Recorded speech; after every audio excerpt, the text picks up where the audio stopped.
ირანში არსებული მდგომარეობა ძალიან სწრაფად მძაფრდება. ირანის პრეზიდენტი აკრიტიკებს ირანის რევოლუციურ გვარდიას, რადგან მოხდა თავდასხმა არაბთა გაერთიანებულ საამიროებზე. ის ამბობს, რომ მას ამ თავდასხმის შესახებ არც კი სცოდნია. და პასუხად, ეხო შეერთებული შტატები უზარმაზარი რაოდენობის ტექნიკასა და იარაღს აგზავნის არაბთა გაერთიანებულ საამიროებში. შესაძლოა მზადდება საპასუხო ქმედებისთვის. და ამ ყველაფრის გარდა ეხლა აფეთქებები ხდება ირანის მთელ სანაპიროზე, განსაკუთრებით იმ სანაპიროზე, რომელიც ჰორმუზის სრუტეს ესაზღვრება. მოდი ყველაფერს დეტალურად განვიხილოთ. Iran International-ის ინფორმაციით პრეზიდენტი პესკაზონი, როგორც იუწყებიან, გაბრაზებულია იმაზე, რომ ირანის რევოლუციურმა გვარდიამ რაკეტებითა და დრონებით დარტყმები განახორციელა არაბთა გაერთიანებულ საამიროებზე მთავრობის ცოდნისა და კოორდინაციის გარეშე. Peskuzanma ირანის ხურის მეზობლებთან ესკალაციის სტრატეგიას სიგიჟე უწოდა და შესაძლო შექცევადი შედეგების შესახებ გააფრთხილა. ეს ყველაზე მკაფიო დადასტურებაა იმისა, რომ ირანის რევოლუციური გვარდია მოქმედებს ირანის მთავრობის კონტროლის მიღმა. აქ მნიშვნელოვანია აღვნიშნოთ, რომ ომის დაწყებიდან დაახლოებით 1 კვირის შემდეგ ირანის პრეზიდენტმა საჯაროდ ბოდიში მოიხადა ყურის მეზობლების წინაშე ვიდეო მიმართვაში. მაგრამ ამის შემდეგ ირანის რევოლუციურმა გვარდიამ მასზე დიდი ზეწოლა მოახდინა და მან ბოდიში გაიწვია. მაგრამ ჩვენ ვიდეოზე გვაქვს ეს ბოდიში, სადაც ის ყველას ბოდიშს უხდის. ფაქტობრივად აღიარებს, რომ ირანი იცის, რასაც აკეთებს. არასწორია, მაგრამ რეჟიმი ვერ ხედავს სხვა გზას გადარჩენისთვის. ასე რომ ისინი ფაქტობრივად ტერორისტულ თავდასხმებს ახორციელებენ. მიუხედავად ამისა, გავაგრძელოთ რეპორტაჟი. საგარეო საქმეთა მინისტრი არაგაჩი პაკისტანში მოლაპარაკებებს აწარმოებს, მაშინ როცა ირანის რევოლუციური გვარდია ჰორმუზში მათ გემებს აკვირდება. Peskejani საჯარო დიპლომატიას მოუწოდებს, მაშინ როცა ირანის რევოლუციური გვარდია ღიად ემუქრება აშშ-ის გემების ჩაძირვით. და ეხლა ირანის რევოლუციური გვარდია ემირატების ობიექტებს უტევს, თითქოს ირანის პრეზიდენტისთვის ამის შესახებ არ უთქვათ. თუ ირანის რევოლუციური გვარდია დამოუკიდებლად გააგრძელებს მოქმედებას, ირანი კიდევ ერთ ომში აღმოჩნდება. მიუხედავად იმისა, რა სიტყვიან მოლაპარაკების მაგიდასთან. ეხლა ირანის რევოლუციური გვარდიის თვალსაზრისით ისინი ფიქრობენ, რომ რაღაც უნდა გააკეთონ. მათ გუშინვე უნდა ემოქმედათ, რადგან ჰორმუზის სრუტეზე კონტროლს კარგავდნენ. საზღვაო გადამზიდავი კომპანია მირსკი აცხადებს, რომ ამერიკული ესკორტის თანხლებით ჰორმუზის სრუტე უპრობლემოდ გადალახა. ეს მოხდა ოპერაცია თავისუფლების ფარგლებში, სადაც აშშ-ის საზღვაო ძალები ეხმარებიან გემებს, რომლებიც სპარსეთის ყურეში არიან გაჯედილები. ჰორმუზის სრუტიდან გამოვიდნენ, საერთაშორისო წყლებში გადავიდნენ და გააგრძელონ თავიანთი საქმიანობა, დაბრუნდნენ სახსახში. ზოგიერთი ამ გემიდან უკვე 60 დღეზე მეტია, ანუ 2 თვეზე მეტი, რაც გაჭედილია. მათ მარაგები ეწურებათ და სწორედ ამიტომ იყო საჭირო რაიმე გაკეთებულიყო. აშშ-ის საზღვაო ძალებმა ასევე დაადასტურეს, რომ ორი ნაღმოსანი, US Transdani და US Masoni, გუშინ მძიმე ცეცხლის ქვეშ წარმატებით გადაკვეთა ჰორმუზის სრუტე.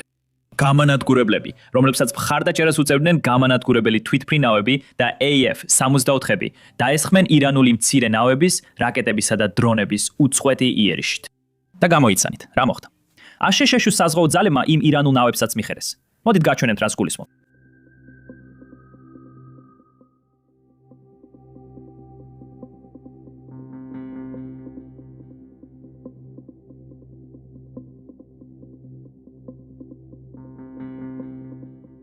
ეს თავად პრეზიდენტმა ტრამპმაც დაადასტურა ამ თვიტით. ირანმა რამდენიმე დარტყმა მიაყენა ამ საქმესთან დაუკავშირებელ ქვეყნებს გემების გადაადგილებასთან დაკავშირებით, პროექტი თავისუფლების ფარგლებში, მათ შორის სამხრეთ კორეულ სატვირთო გემსაც. შეიძლება დროა სამხრეთ კორეამაც შემოუერთდეს ამ მისიას. ჩვენ უკვე გაგვინადგურებია 7 პატარა ნავი, ან როგორც მათ უყვართ, სწრაფი ნავები. ეს არის ყველაფერი, რაც მათ დარჩათ. სამხრეთ კორეული გემის გარდა ამ მომენტისთვის სრუტეში სხვა ზიანი არ დაფიქსირებულა. ომის მდივანი Pete Hegseth და გაერთიანებული შტაბების თავმჯდომარე Dan Kane ხვალდილით პრეს-კონფერენციას გამართავენ. ეხლა ამას ვწერ ორშაბათ საღამოს და პრეს-კონფერენცია სამშაბათ დილით არის. ასე რომ ხვალ მეორე ვიდეოც უნდა გამოვიდეს. ამიტომ აუცილებლად დააჭირეთ გამოწერის ღილაკს, რომ არ გამოტოვოთ. მაგრამ უნდა გავიგოთ მეტი ინფორმაცია იმის შესახებ, თუ რა მოხდა ორშაბათს ზუსტად. იმიტომ რომ იმ ცნობებიდან, რასაც საინფორმაციო სააგენტოები ავრცელებენ, ბევრი საუბარია იმაზე, რომ არაბთა გაერთიანებულ საამიროებს თავს დაესხნენ და მათი ერთადერთი პორტი, რომელიც ნავთობის გადაზიდვებისთვის აქვთ, ცეცხლშია. მაგრამ თავისი განცხადებებით პრეზიდენტი ტრამპი ცდილობს დააკნინოს მომხდარის მნიშვნელობა. ანუ ის რეალურად არ ახსენებს იმ ფაქტს, რომ ირანის მიერ გაკეთებული ქმედება ცხადი დარღვევაა ცეცხლის შეწყვეტის, რომელიც დაახლოებით 3 კვირაა გრძელდება. არ ვარ დარწმუნებული, ნიშნავს თუ არა ეს იმას, რომ კულისებში რაიმე პროგრესი ხდება, თუ ეს უბრალოდ ბლეფია. რადგან თუ სატელიტურ რუკებს დავაკვირდებით, ჩანს, რომ დიდი მოძრაობაა სპარსეთის ყურის ქვეყნებში, განსაკუთრებით კი აშშ-ის ბაზებზე ამ ქვეყნებში. ჩანს, რომ აშშ-ში რაღაცისთვის ემზადება. მაგრამ თუ ადმინისტრაციის განცხადებებს დავარქვნობით, იფიქრებდით, რომ ყველაფერი რიგზეა. ირანს არაფერი დაუშავებია. ეხლა რამდენიმე წამში ყველა სამხედრო გადაადგილებაზე ვისაუბრებთ, მაგრამ მანამდე ნება მომეცით გაჩვენოთ ეს განცხადება ცენტრალური სარდლობის მეთაურის ადმირალ ბრედ კუპერისგან. ის საუბრობს ნამდვილ ესმინეცებზე, რომლებიც ჰორმუზის სრუტეში შევიდნენ და ზუსტად რა მოხდა. მოусმინეთ. წოსანი რაკეტები ორივე ამერიკული სამხედრო გემის მიმართულებით იყო გაშვებული, მაგრამ ძირითადად სამოქალაქო გემებზე. ჩვენ დავიცავით როგორც საკუთარი თავი, ასევე ჩვენი ვალდებულების შესაბამისად. ჩვენ დავიცავით ყველა სამოქალაქო გემი. ჩვენ გქონდა დრონების გაშვება სამოქალაქო გემების წინააღმდეგ. ყველა მათგანი დავიცავით ჩვენი ვალდებულების შესაბამისად. და შემდეგ პატარა ნავები ყველა სამოქალაქო გემის წინააღმდეგ მიდიოდა და ყველა მათგანი ჩაძირეს აპაჩისა და სიოპის ვერტმფრენებმა. შემდეგ თითქოს ეს უკვე საკმარისად ცუდი არ იყო. მივიღეთ ცნობები მრავალი აფეთქების შესახებ კასემისა და ბანდარ აბასის პორტებში, სამხრეთ ირანში.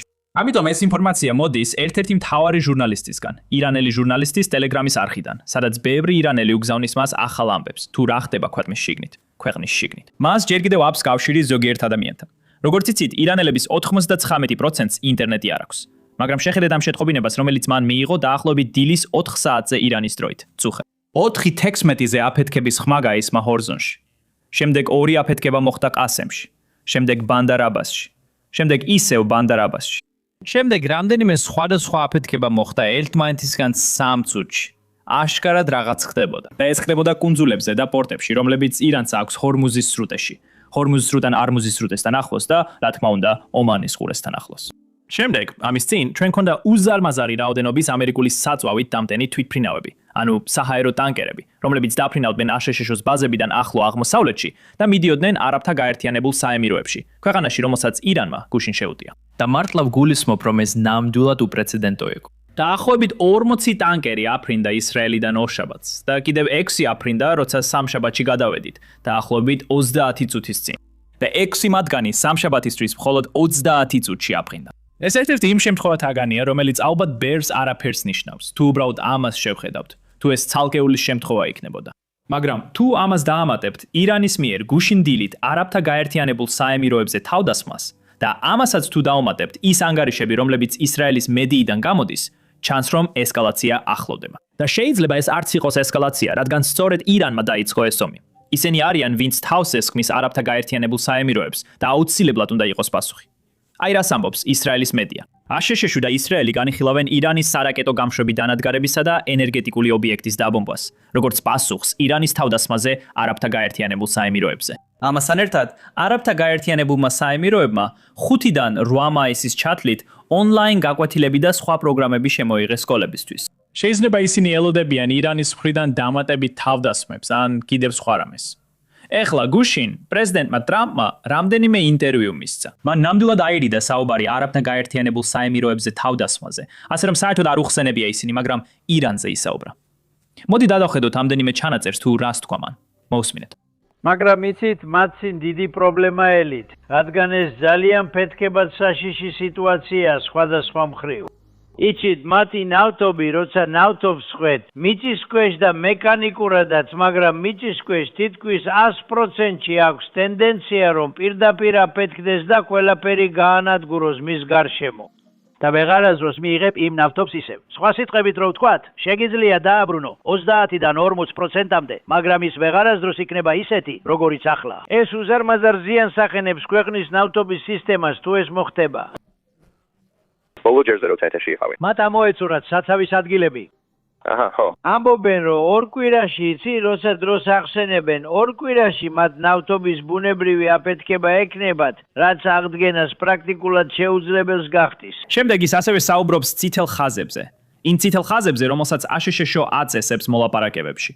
მოლაპარაკებები ახლა კულისებში მიმდინარეობს, ასე ჩანს. მაგრამ როცა შეთანხმებას გამოაცხადებენ, გავიგებთ რაზეა მოლაპარაკება.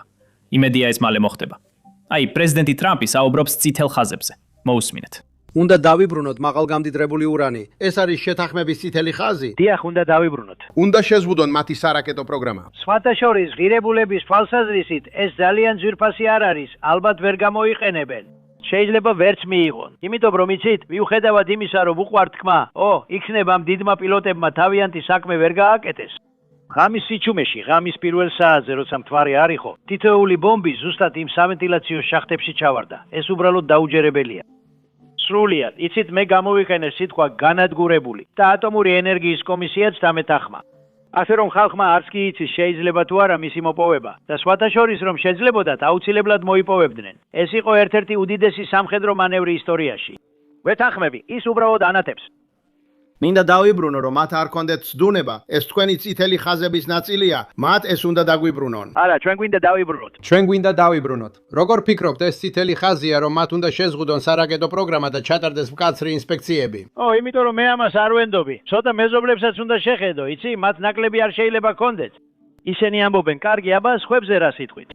ნახე, რაკეტები ცუდია.